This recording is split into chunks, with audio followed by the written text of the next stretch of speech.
Hello everyone. Today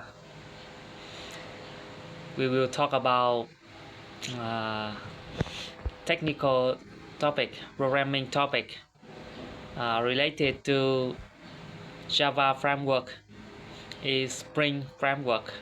Today we talk about Spring Bean, dependencies injection in Spring. We explore dependency injection, a core concept in Spring that helps manage object dependencies efficiently. And we learn how Spring creates and injects objects, eliminating the need for manual object creation and improving code maintainability and testability. The first one we ask about what is dependency injection. Dependency injection, DI, is a design pattern that allows objects to receive their dependencies from external source rather than creating them internally. DI makes application more modular, testable, and maintainable by decoupling object creation from the business. There are some ways to inject dependencies. There are multiple ways to inject dependencies in Spring. The first one is constructor injection. It's recommended. Dependencies are passed through the class constructor and assigned to the fields.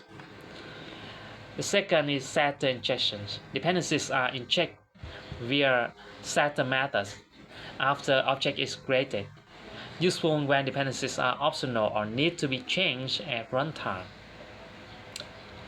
The next thing we talk about Spring IOC container. Spring container. Spring IOC container. IOC means the inversion of control. It's a inversion of control. Container is responsible for managing the life cycle of beans in Spring. Beans are objects. Is managed by Spring. Spring manage objects.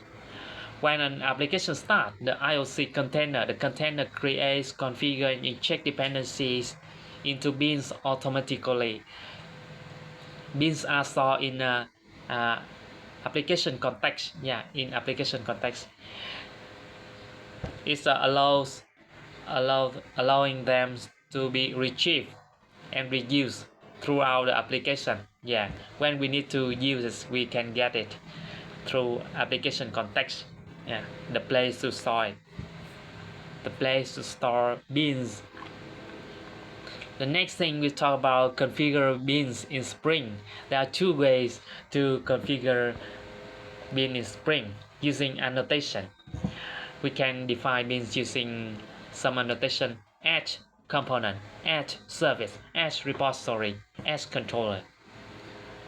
Or we can configure bean by Java code. It means it's a programmatically way.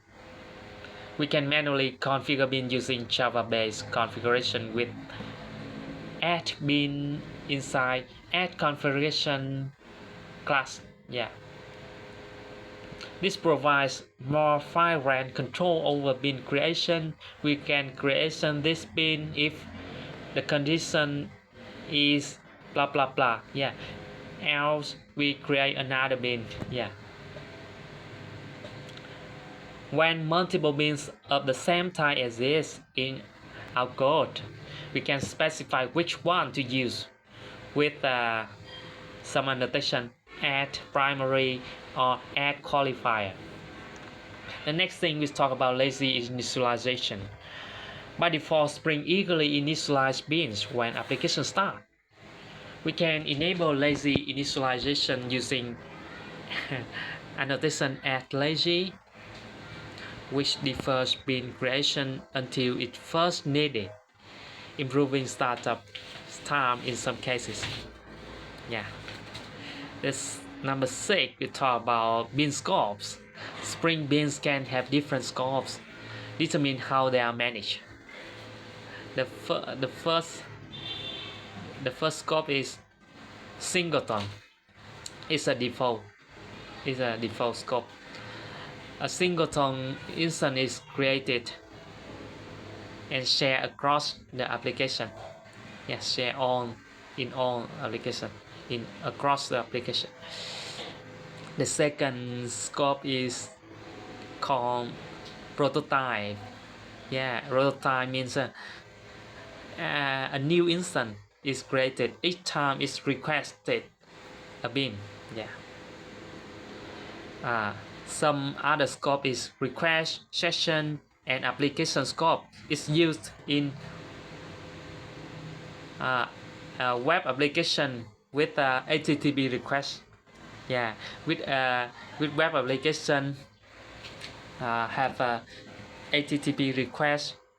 We have some scope are request, session, application. The first one, request scope, is mean every HTTP request come, it will create every new bin. Yeah. And section scope mean if in the same session all the requests in the same session, yeah, have many requests in the same session, we don't create new bin, we just create one bin for that session. And application scope is mean, yeah, in all the web application we just create one bin. Okay. The number 7, we talk about bin lifecycle methods. Spring provides lifecycle hooks that allow us to execute code when a bin is created or destroyed. We can define those methods using annotation add post construct. It's executed after bin initialization. Annotation adds pre-destroy, executed before bin is destroyed. Yeah, it's some hooks for us to hope and do something in that scenario. That's all about Spring Bean in Java Spring Framework or Spring Boot Framework. Spring Boot is a new framework on the top of Spring Framework.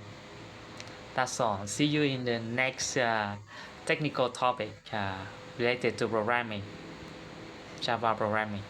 Goodbye.